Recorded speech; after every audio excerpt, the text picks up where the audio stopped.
Aparat Polda Jawa Tengah langsung melakukan operasi besar-besaran ke daerah Sukolilo, Kabupaten Pati, usai ramai dicap sebagai sarang kendaraan bodong pada Kamis 13 Juni 2024. Hasilnya, polisi mengamankan 23 motor dan 6 mobil tanpa surat-surat. Direktur Reserse Kriminal Umum Polda Jawa Tengah Kombes Johansen Ronald Simamora menjelaskan puluhan kendaraan bodong itu diamankan dari 3 daerah, Kecamatan Sukolilo, Trangkil, dan Tampakromo. Nama Sukolilo sebelumnya ramai disoroti usai seorang bos rental mobil asal Jakarta, Burhanis, tewas dikeroyok warga sekitar. Korban diteriaki maling warga ketika hendak mengambil kembali mobil miliknya yang ia rentalkan. Sisi kelam Sukolilo kemudian dibongkar netizen.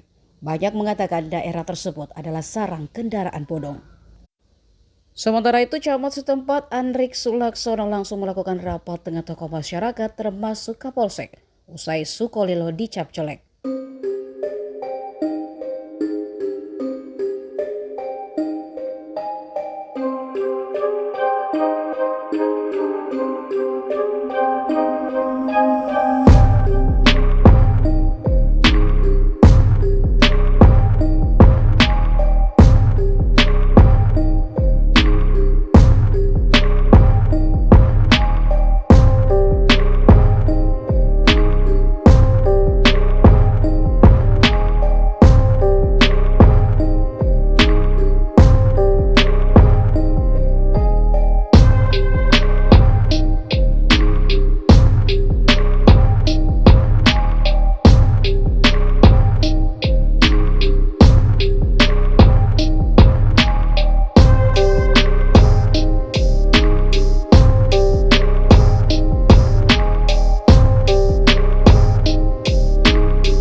Download Tribun X sekarang, menghadirkan lokal menjadi Indonesia.